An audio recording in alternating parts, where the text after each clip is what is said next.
Hello and welcome to the Progress Theory, where we discuss scientific principles for optimizing human performance. I am Dr. Phil Price, and on today's episode, we are joined by hybrid athlete and S&C coach, Ollie Russell. Now, I'm a massive advocate for having skin in the game, and sometimes the best way to learn about hybrid training is to do as many physical challenges as possible. And that's why I have Ollie on the show with me today, because he talks about his journey going from being part of the Leicester Tigers Rugby Academy to doing various different physical challenges like Hyrox and Ironmans, which has ultimately led him to being one of the best hybrid athletes in the country. As always, follow the Progress Theory on Instagram, YouTube, and check out all of our other content. Here is Ollie Russell. Ollie, thank you so much for coming on the podcast. Not a problem. Happy to be here. Yeah, thank you so much. I'm really looking forward to hearing your story. And because I saw an Instagram post the other day where you were kind of introducing yourself, but you showed your story of where you started and how you've developed through, I guess, the hybrid community, because you've done so many different things. And I think everyone has that type of story. And we were speaking just before we started recording about how experiences really shape your opinion on hybrid training. So I think this is going to be a great episode. I'm really looking forward to hear your journey from where you started to where you are now. Yeah, mate, looking forward to it. And appreciate it. I've been listening to these and been reading bits and bobs of your book and other people who've sort of like spoken a lot about hybrid training. And if I can offer any of my sort of experiences, looking forward to it. Do you want to tell a little bit about yourself for the listeners, and then we can really get into that journey? Yes. So I do have a tendency to ramble on, so I'll try to keep it short and sweet. We'll go back to school. Back over at school, I was not the academic person at all. I just wanted to play every single sport. I had all the colours all up and down on my blazers, from rugby, athletics, basketball, tennis, like you name it. I just did it. And I was never the best or the most elite at one. I just liked doing all of them, which kind of then, as you start to enjoy one of the sports more than the others, you kind of go, okay, now I've got to make a bit of a decision. And it started to go down into athletics and rugby. And with the athletic side of things, I did multi-eventing. So you've got the decathlon, where obviously, you've got the grown men doing the 10 events. At my age that I was doing it, I was doing 5 events, which was hurdles, long jump, high jump, shot put, and 800 meters. And like I said, I was never the best at doing just the one. I was just okay at doing all of them. So I used to gather quite a lot of points, coming like in the top 5 in those events. So I used to end up finishing like first in West Midlands. I went to English schools and just missed out on the international, which I was gutted about. But it was a cool experience doing that. But then I actually went more down the rugby route, because that was something that me and my dad did a lot together. He was like my coach, and I went and played academy level, played for Warwickshire, captained Warwickshire. And then I ended up playing over at Leicester Tigers for a couple of years on academy contract and absolutely loved it. I was like, I'm living the professional athletic dream. This is what I've always wanted. It's such a tough sport to go and like be the number one player in, because there's so many lads that want to do it. And I think I just started to find out, like, I don't think I'm going to make it in this sport. I was like on the cusp, but I was like, no, I'm not going to make it. So I had to be completely true and like honest to myself. But I loved the gym. I absolutely loved the gym. I was always asking questions about it. I just hated all the academic side of things. I was BTEC student in most things back at school, and I didn't want to do A-levels, didn't want to do any of that. And now it kind of turned full circle, because now we're 7 years on from when I was over at Leicester, and I just want to know everything about sport and exercise science. I've not gone down the university route. I've not done any of that kind of stuff. I've just done private courses and reading books and just trying to learn from people like yourself. So after I stopped playing rugby, I then came away from it, was a bit lost with, not too sure where to go here, but I know I enjoyed fitness. I spoke to a gym and I started working on the gym floor as a PT, just with the general population. I started being a bit more interested in like the sports side of things. So mums and dads would bring their kids in who were wanting to go play rugby to a good level or wanting to go do athletics. I was like, I've had this experience. Like, yes, I can help you. I know the kind of the system and the processes of it and the kind of things that I did. So I really enjoyed that. I ended up watching on scrolling through Netflix the one time and saw the Rich Froning documentary on Netflix, and I was thinking fittest man on earth. I was like, okay, I'll watch that, and I was like locked in straight away. I want to do that. What on earth is it? This CrossFit thing. And since then, I've just been on this kind of fitness journey of doing CrossFit. Hyrox came about, got into the Hyrox. I was always probably a bit more better at my own athletic stuff with like the grunt side of things. So I wasn't the heaviest lifter. I wasn't the fastest runner. Like I was saying earlier, I was a bit of that multi-eventer. So I kind of just took my hand at the Hyrox, got into that, and just really enjoyed the endurance side of things as well. Went and done Ironmans, half, full distance. I know you had Chris King on one of your episodes. I did his Highland Ultra with a bunch of my clients. I've kind of shaped up my own athletic stuff into the kind of people I coach as well. That's a wicked story. There's so much experience and such a broad range of experience. And I think that's so important. Like, I know you mentioned about you didn't go down the university route, but everything you just described regarding finding out as much as possible in something you're passionate about, and then just working with so many different people, Gen Pop, kids within sport, outside of sport, that's like that's the best way of learning. And on top of that, you've got such a history of working and competing in so many different sports. So you've got such a good, rich experience to apply into so many different areas. Like, that's wicked. I'm really jealous. Of that like development. I wish I had that. It's I don't know. I just really enjoyed doing everything, and I've spoken a lot to my coach right now, who we were chatting about earlier, a guy called Dan Reeve, who's like a hybrid OG legend, and he's done some incredible things. Played high level football, done crazy ultra challenges. God knows how many marathons he's done. He's done the Decker Ironman. He's done strongman competing. He's an incredible coach, and he's done it to an elite level. But the way he's gone and done it was he focused on one area and did that for like a few years before then going into another area. I think a common thing that happens with me, I don't think it's boredom. I just think I just enjoy doing a lot of things at the same time. So we're all talking about hybrid at the minute, and we were saying you can do hybrid in your own way. I like doing it all together at the same time. For me, I'm like, I'm enjoying this, so I'm going to go and do it this way. Yeah, it's interesting, the different approaches, isn't it? Because one, you've got all in on one side of the continuum, and then I'm going to go and move my training to the other side of the continuum, and you try and utilize the stuff that you developed physically, the one before, to try and at least provide support for the next one.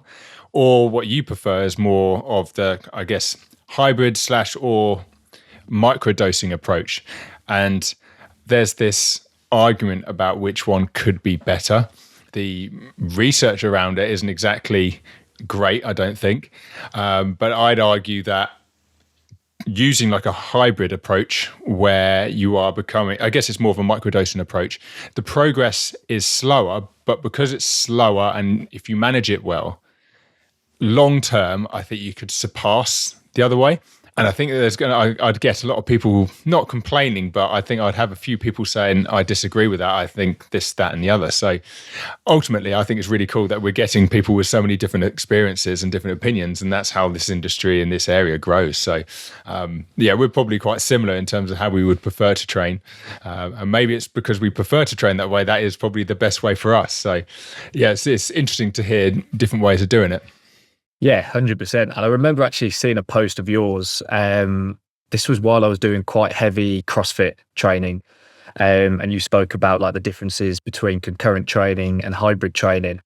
How you worded it, I don't know if you remember posting this, but you worded it in a way of concurrent training style was to train obviously all these multiple stimuluses, but to go and benefit in one of the areas. So you're using, let's say, the strength training to benefit your running capacity. But then with the hybrid training, you explained it in a way of trying to elevate your performance in both at the same time, whether it's microdosing and you do little bits of everything. I think you can improve at doing everything at the same time. You've just got to probably be clever with how you go through your macro cycle, with even when it comes down to your nutrition, how you're recovering, your sleep patterns, like absolutely everything. I think that's what's really cool and interesting, because I don't feel like it's a topic that's really looked at as much as people think. I think people kind of talk about it a lot, and I don't think there's many people actually experiencing it. No, I can understand that. I feel they're very different, and I guess that's why I made that post, because they're so similar. Yet your approach to both of concurrent or hybrid is going to be very different. So I think it's always good to sort of make that distinction, because if you do that first, that will be able to help with how you program for it, if you know what I mean. When you were training for something like the Beyond the Ultimate Highland Ultra, so a big event which leans very heavily on the endurance side, did you then lean towards more preparing for just that event, or did you kind of maintain that very hybrid style leading up to it? So just before that event, I had so many events in the diary, and I'm this kind of person who I do sign up to things sometimes and go, oh, actually, I'm getting a bit close to this. Can this be done? But I've always ended up being able to do it, and maybe not winning and getting into the top 3, but I've gone and completed it, and I've had a great experience doing it. So I just finished doing the Ironman over in New Zealand in a place called Lake Taupo, which was just this incredible experience. And I was thinking, right, I think it was about a month and a half to 2 months before I was flying back home to then go into the Highland Ultra. And it was my first full distance Ironman. After the Ironman I was thinking, I'm going to be battered for weeks. Within 2 days, I've had no DOMs, my legs were fine, the body was good. And I was thinking, this is absolutely bonkers. Like, I usually would be in a complete hole or a mess. But I was like, okay, just see what happens, go out on a run. And I just straight away, I started running back-to-back half marathons within a week. I'd do 3 back-to-back half marathons, have a day off, and then do another 3. And I was away traveling, so it was quite hard to go pick up weights in a gym and stuff like that, because I wasn't exactly looking to go and do gym training. So I was thinking, right, the priority for now is just make sure you've got the running under your belt. So when you go back home, and literally back home within a week, I was up to Scotland with my clients for the Highland Ultra. While they were training in the winter time, I was training in the summer over there. So I was making them all jealous, sending loads of photos and videos. But the weather was probably the thing that they'd been training for. I've just been in this hot weather the whole time. But to your question on trying to keep up the strength training alongside it, I don't actually feel like I lost much strength towards it, because I felt like I've done so much strength in the past that it kind of sailed me through, even though I didn't touch many things I probably wasn't in a gym for 2 months, but I'd occasionally pick up a log and just do some heavy squats with it. Would be on a beach and I'd be like, cool, chuck this on my back, and just would do a bit randomly, 15, 30 minutes.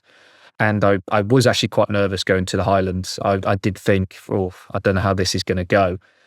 Day 1, I think I finished 5th, and there were some really good runners there, and I was thinking, I'm feeling really good. And then I woke up on day 2, and we're about halfway through, and my knee started really giving me some jiff, and I was thinking, this is where it's going to get me. This is where I'm not going to complete this, and having all these kind of thoughts and feelings. And then all it needed for me to crack on was one of my clients, a lady called Susie, who actually was the second finishing female in the full race. She literally just came up, slapped me on the arse and just said, "Are you all right, Al?" And I was in the mindset of just get to the next checkpoint. I'm going to pull out. I was honestly I'm not doing this. But then it just took for her to slap me on the arse, and I was thinking, I can't let these guys down. And it's crazy how much strength you can get from just changing your perspective and mindset of what's happening in that moment. So I probably didn't do the best training towards it, but I managed to complete it, and it was one hell of an experience. Yeah, that's an interesting comment around you not losing much strength despite being, doing a lot of endurance work and not really entering a gym for 2 months. That really got me thinking, because I don't think there is much long-term research on this, though I may be wrong and have missed it. But I wonder if your very hybrid approach meant that you were able to maintain strength for longer when you suddenly took it away. Because, you know, there's some recommendations, you often get that from governing bodies saying, oh, you can maintain strength for this long, your aerobic capacity for this one, you know, from the detraining literature. But is the more hybrid approach a better way to maintain strength when you go full endurance, because you've been developing endurance alongside your strength anyway? I'd say, yeah, it's a personal thing. So I think from playing years of rugby and doing no longer conditioning sessions than 20 minutes, you're in the weights room for, 90 minutes, you're smashing weights out. It's a very ego driven, you know, you're with all the lads, and it was a very cool environment. And I do think that I could just step away from the gym for a few months, maybe even up to half a year, and still be able to not bench press my complete 1 rep max, but be able to bench press maybe like within 10% of it, because I feel like all this training capacity that I've done over the years has given me the ability to be able to do that. So I think when you talk about young kids doing loads of different sports at school, when I used to chat to parents, I would say like, oh, should we start to do this, or, you know, start to take them away from that so they can play more rugby? And I would say, no, like, let them enjoy themselves, all these movement patterns, all these different energy systems, all this fun that they're about to entail. It's going to be so beneficial, like later on down the line. Like when you talk about CrossFit, you get gymnasts who are just like incredible going into CrossFit, and then they're like, oh, what's this barbell movement that I'm about to go and do? And for some reason, within a couple of weeks of just a couple technical things, they're like one of the best lifters in the gym. And you go, why is that? Oh, because they just are able to move their body in some incredible places, and the strength that they've built, yes, in a different sport, has really transitioned into this hybrid approach. That's an interesting point. So obviously you work a lot with kids within sport. You really promote people training like a generalist very early on, and almost to the point where you're reaching your late teens or at least 16. And, you know, people should still be training as a generalist before they start to lean into one particular sport. Yes, I would say that if it's like, as long as it's something where if you're wanting to go and push to that elite level, then yeah, you will have to like go and specialize into it a lot more, because if sponsors start getting involved and stuff like that, it is a lot of pressure. So if you're trying to have this approach of being the everything person, it's going to be a bit more difficult. But that's where I think the hybrid approach is, it can give you all the opportunities to go and do what you want, when you want, and however you want to do it. So if you want to go and niche down in one single sport and you have the enjoyment of doing that, then fair game, go for it. But I think what's happened with me is I just enjoy being able to pick up a rugby ball, and I'll still go over to the posts and do some kicking just for a bit of enjoyment. It's not exactly to go and do it and go compete against anyone. It's literally just to go do it for some completion. I go play golf with my younger brother. I really got into like movement patterns, and especially when I started over at the CrossFit gym locally to me, the owner, a guy called Paul Witham, just loves movement and everything about it. And I would just listen like with ears like this, like literally tell me more, chat to him after, like, why would you do this warm up before you go into this kind of lift? Why would you do that kind of warm up before you go into hanging off the bar in a certain way for the gymnastic stuff? And he just loved it. So then I started thinking, when you play rugby, it's a compact sport. It was always about like, right, how stiff can you get?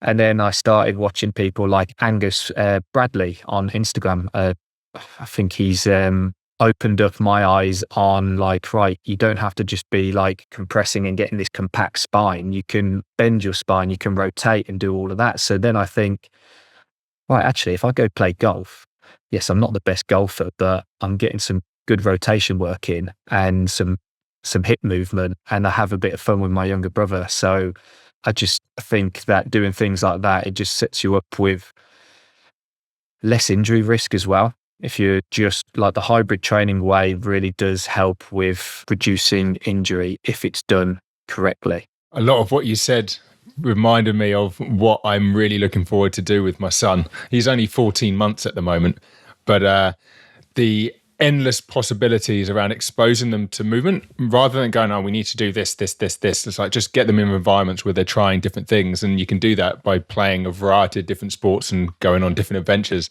But it just reminded me of all the things I'm like, yeah, I can't wait for that to happen. Like, I'm really looking forward to it.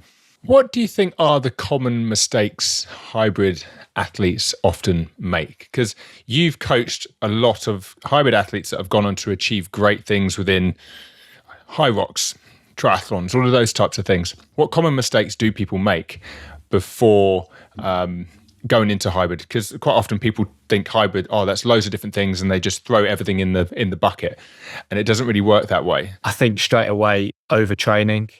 Again, it really does depend about the person and what they've been doing leading into maybe taking me on as a coach, and they go, right, I'm going from CrossFit, I want to go and do a half Ironman, and I've not ran further than 5K. I've not swam since I was back at school. And I go, okay, cool.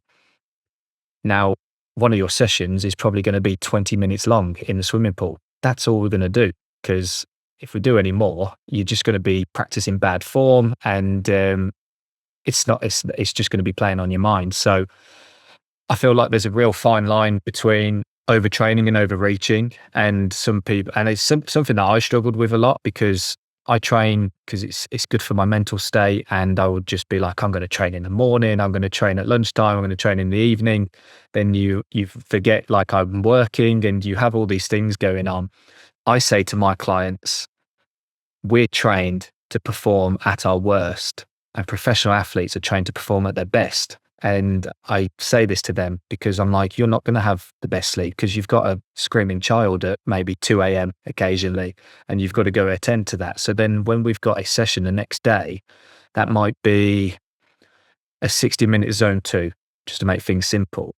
And they're running what they think is their zone 2 pace, but they go, oh, why is my heart rate so much higher? And I'm like, well, probably because you've just gone into your training session, after a really bad night's sleep. You might have just missed a morning meal because you're in a rush to try and get the kids to school, and you're not playing that into account as well. So I think it really depends from, like, if you're training somebody who's in that kind of field of like, right, they've got a family, they've got work, they've got kids, you've got to understand them and their life. And I don't think there's one way of doing it. So for me, I think it's trying to figure out about who that person is, what's going on in their life, and have they actually got the capacity to do this kind of training. So it's about sometimes pulling them back.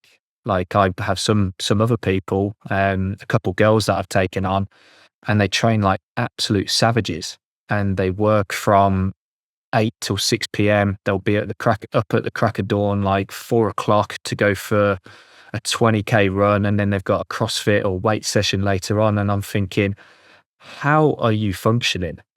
I just don't know how you're functioning. With people like that, I'm like, right, let's pull you back and train a bit more quality over the quantity, and just see how you feel. So it's a bit of trial and error sometimes, but yeah, what I found with the most common mistakes is, really trying to find out where we're overreaching and overtraining.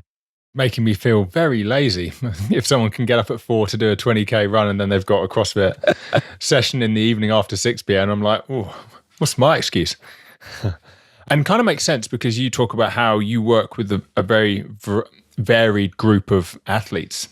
You're not working only with elite athletes, you're working with people that do have other lifestyle commitments, and so your approach to each of them is going to be completely different. But it doesn't mean that they can't go on their own hybrid journey that's very appropriate to them. Because you said that you took a number of your clients with you to the Highland Ultra, is that a common thing you do? Is you often train with your athletes leading to a particular event, and then because of that, you've built a bit of a hybrid community where you're kind of working together towards it? And that is often a bit like the pat on the bum you said earlier that got you through the Highland Ultra. That community is actually what is the cherry on top of the cake, which takes you to that little bit further of what you can achieve based on all of the training that you do beforehand. Oh, yeah, exactly that. And I think I get a few people message me sometimes, and I think they see my Instagram and go, absolutely crazy what you're doing. And I say, well, it's not that crazy because I should be able to do that because I've trained to be able to do that. So my difficulty level is going to be very different to your difficulty level. Me going out and doing back-to-back marathons might be you going out and doing your first 10K run. It doesn't take anything away from you. So people say, oh, you only train elite level athletes. And I say, no, no, no, no. I want to train people who want elite level mindsets to get better. That's all I want. And I actually have people who are just starting out on their fitness journey. They're on more of a weight loss journey to start off with. And then I start planting the seed a little bit and say, how about maybe doing a Hyrox one day? Or how about maybe doing a sprint triathlon or Olympic distance triathlon? And their first thoughts are like, no way, like that's not going to happen. And I'm like, I keep planting the seed. Whenever I jump on for a call with them, I'm like, oh, how much weight have you lost now? And they're like, oh, I'm another few pounds down. I'm like, okay, how long have we been training now? They're like, oh, it's been 6 months. I'm like, so you've now probably lost 1.5 stone, yeah? I'm like, now you can run 5K. And they're like, oh yeah, imagine another 6 months, what that will do for you. And then they start going, I call it mountain goat training. I head over to the Malvern Hills, which is only about 60 minutes from me. I'm just on the outskirts of Birmingham. I just say to people, listen, we're going to park here and we're going to go at our own paces. We're just going to set a timer for 90 minutes to 2 hours. Just head in that direction, out and back. As soon as you see, let's say we're doing 90 minutes, as soon as you see the 45-minute mark, just turn back, head back to the car because we're all going to finish at the same time. And then they start seeing themselves being able to get like maybe an extra 500 meters further. They might be able to get to that next hill. They might be able to actually stay with that person that they were like, oh, I was nowhere near you on my first attempt, but now I'm like sitting on your heels. So yeah, so it's been quite cool to build a community around swim, bike, run, hiking, weightlifting, and all that kind of jazz. Do you have a particular event that is your favorite? I think that can be very seasonal with someone like myself. I think when the Hyrox did come around, they came and done it was like the PFT or something over in our gym. And no one had a clue what it was. And they came into the gym. I saw that there was running in it. And I know when there's a running workout in CrossFit, I'm usually like a little bit better than the people in my gym at the time. So I was like, oh, this might be a cool event to have a blast at. So they came over and they were kind of saying, I don't know, if you go under 17 minutes or 18, they're like, you should sign up to the pro division and all this. I didn't even know what the pro division meant at the time.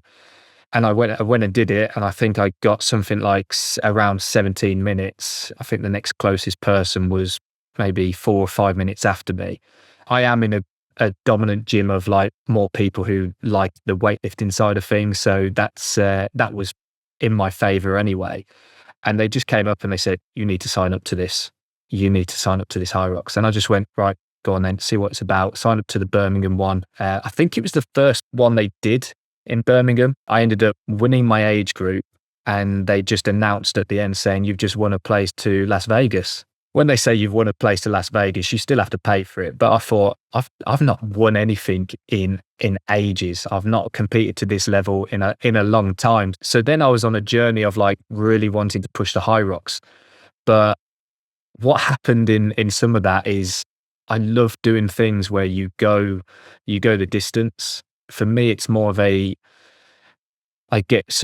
gain mental clarity. I get answers that I'm looking for. And I think some people maybe see these people like more recently, Russ Cook, the hardest geezer running the length of Africa. And they might say, oh, he's running away from something. And I'm like, right now, I'm thinking, no, he's not. He's actually running towards something. He's looking for answers. He's trying to unlock more potential. You saying that he's running away from something maybe has brought out a bit of an insecurity there. And it's like, why don't you look at it in a way of go run towards something, go run towards that fear, that scare factor and see what you can unlock. So for me, the Hyrox I do want to continue doing, but I've got some got some cool endurance events, maybe some potential first time events, that things people haven't done before, because it excites me. I get so much excitement from it. So there's nothing being announced just yet, but a few conversations having over the next couple of weeks with different charities to see what we can do, and yeah, just go from there really. So I don't enjoy the ultra and the endurance. I enjoy the mental clarity I get from it. That's really interesting. And does that mean whenever you choose a new challenge, quite often you will avoid choosing something you've done before so you can measure against what you've done previously? You choose something which is different because ultimately that will create a new fear, which you can then run towards, which then will improve mental clarity. And that's ultimately the main goal. That's what you want to try and achieve. So you need something new with each challenge to achieve what you want to achieve. Yeah, exactly. And I feel like as soon as you become good at something, that hardship that you were looking for, it's not there anymore. So more recently, I've got back into the open water swimming. I've got a ultra swim coming up. There's nothing about me that wants to jump into 11 degrees water and go and do 30 minutes of swimming. But the feeling I get after it is euphoric. It's absolutely incredible. I feel like I've achieved something that I didn't want to do, and that's a level of hardship that I don't think resilience and hardship is just given. It's you have to go and actually take it and grab the bull by the horns and go for a ride and go for a spin. But I say to my guys, you can always do it once. Like doing it once is easy. Like if you want to continue pushing your limits, you do have to continue picking things that do scare you. Aside from picking things that scare you, do you do any sort of mindset work with any of your athletes? Because that seems like a real central theme to the success that you've had with your hybrid athletes.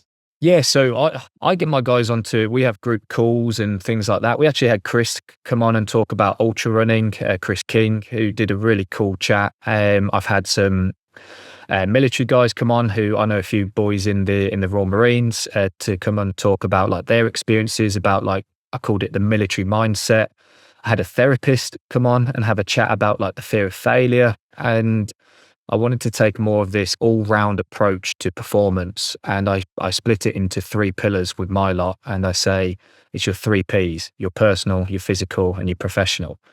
And if you can try and get all of those aligned in the right place, then you're going to be performing to a much higher level. Because I know when I'm performing well personally, in my personal social life and having fun, having a laugh, having a giggle, I go into my physical stuff like in a much better mindset of wanting to go and do a session. So I was reading a book called Endure by Alex Hutchinson, and he spoke about being able to push past your threshold.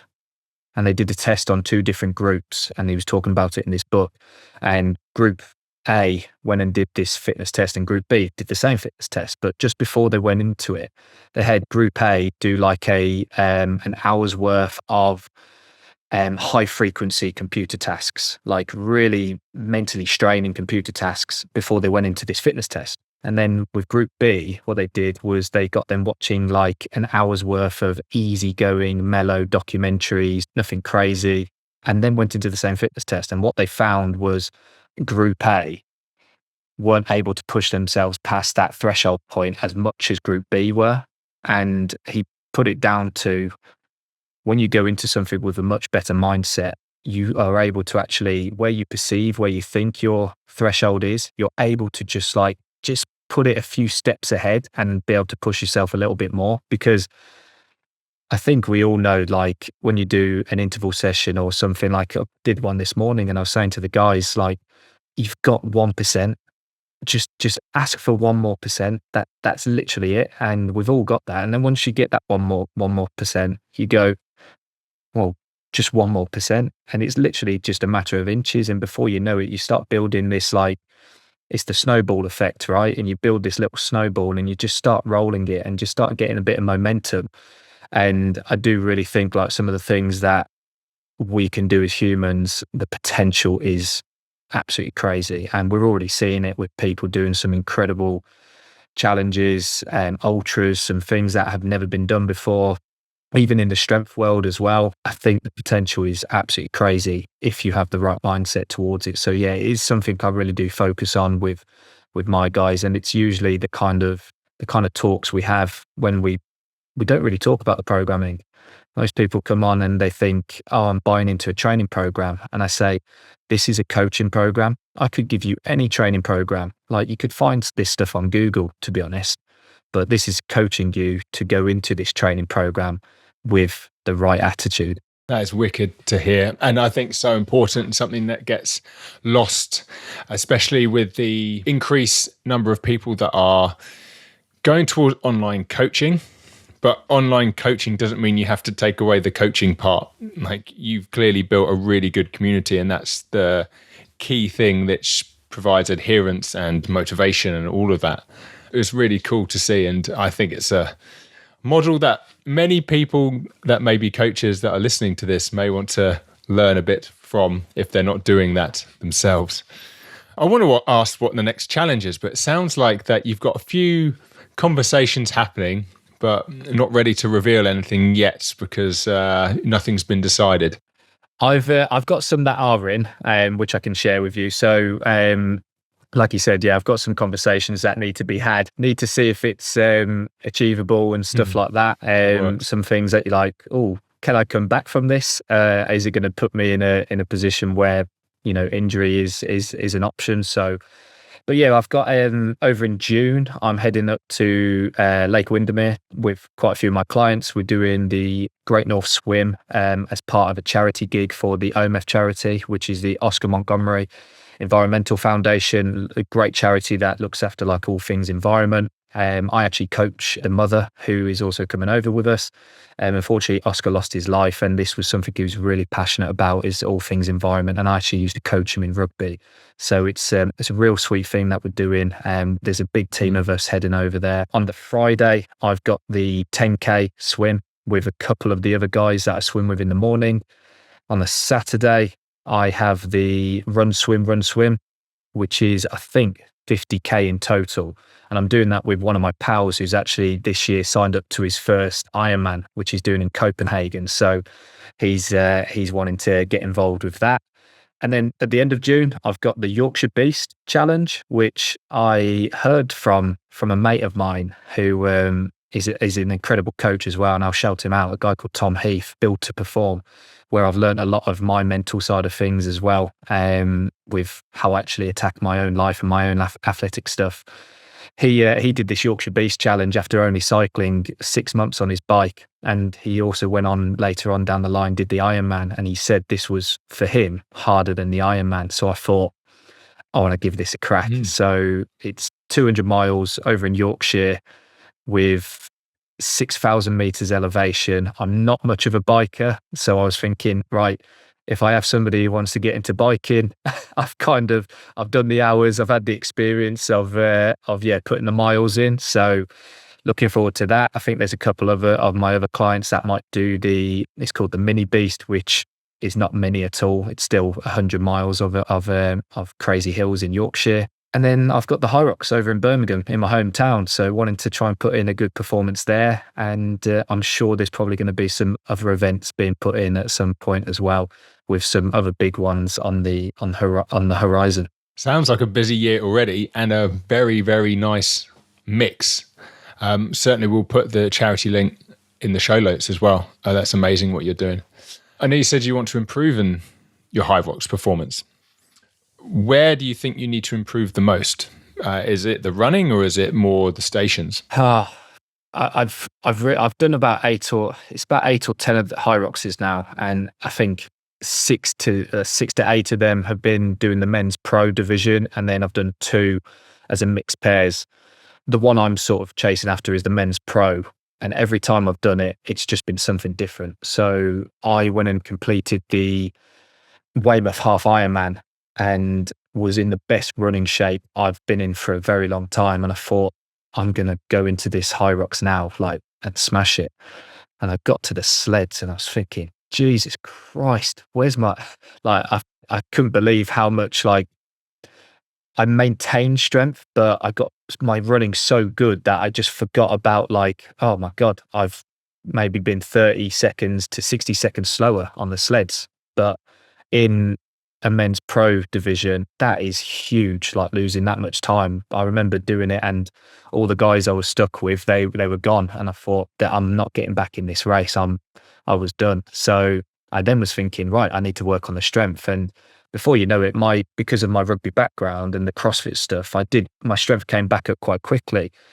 And I just thought, I do have to just work on all of this. And I didn't actually go too specific into one thing. I knew I had to get faster at running. So on the build up to Glasgow, more recently, I had a 6-week real, like, intense training block. I spoke to my coach, Dan, and I said some of the times that I wanted to run in, like, 5Ks, 10Ks, half marathons.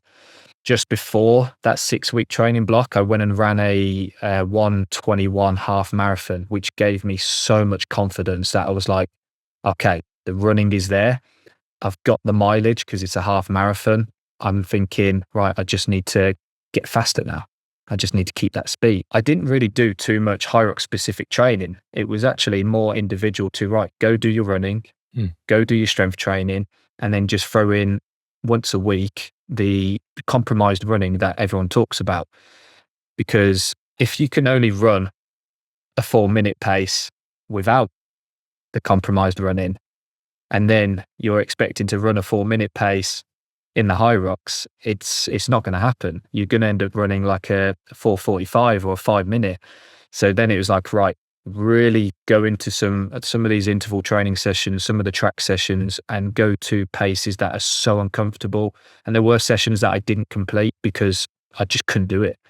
But what that taught me was this, like, speed that I just hadn't done for so long. And what that managed to do was bring up my Hyrox. I call it my cruising speed. My speed just got so much quicker. So then my cruising speed just got quicker. And that's how I ended up, I ran 61 and a half minutes in the men's pro over in Glasgow, which I was happy for, but I was trying to go sub the hour, which I think I'm still yet to do that. I don't think that's going to be done for me on a UK course if I'm doing a lot of these other events, because as we were chatting before, the UK courses are getting quite busy, and you end up weaving in and out, and they're trying to really more accommodate for the masses. So I think there'll probably be a time where I head somewhere over to Europe and probably not tell anyone, and just try and just tick that sub-hour off the list. Yeah, that sounds wicked. And what you say regarding training makes so much sense. Like, people are so focused around making training to be some form of derivative of what the event actually is. If you've structured your training quite well and have more like a general prepared phase and specific phase, because when you ramp up the intensity, start doing simulations and all of that, really, like beforehand, kind of what you were talking about is, you're working on the individual bits, and through that you're probably improving any respiratory or cardiovascular limitations you may have, and then all of a sudden you've just got a better physical preparedness to then suddenly deal with compromised running. And there's that last bit, which is then enabling you to deal with that. I'll be looking out to see that sub-hour. I can imagine, I can see why you're not going to tell anyone, and then just like announce it on social media, like big events, sub-hour Hyrox. I mean, that is a really cool thing to be able to shout out about. Yeah, no, I'm looking forward to it. And I don't think it's meaning I'm going to go too specific and just cancel all the swim, biking and running and all the other stuff I want to go and do. Yeah, it's kind of almost like my own little journey, and seeing like, right, can I keep up all the swimming, the biking and like the trail running and the ultras, and still go and smash out a fast Hyrox time? I guess, yeah, we'll find out. No, that's absolutely wicked. I can't wait to see the journey continue. Ollie, that's amazing. Where can people reach you, either to ask more about coaching or your social media? Probably the best place is through Instagram, Russell Performance Training. Yeah, drop me a message on there. Happy to chat and hopefully share my experiences, and hopefully, help people on their own fitness journey. No, cool. And everyone listening, I definitely recommend it, particularly that community and that mindset type of training. I say training, it's more about just being involved. And I think it's really cool to see, and wish I had a network just like that. So get involved, and I'll put all of this information in the show notes for you to look into. So Ollie, thank you so much. No, Phil, thanks very much. It was absolute pleasure. Brilliant, mate.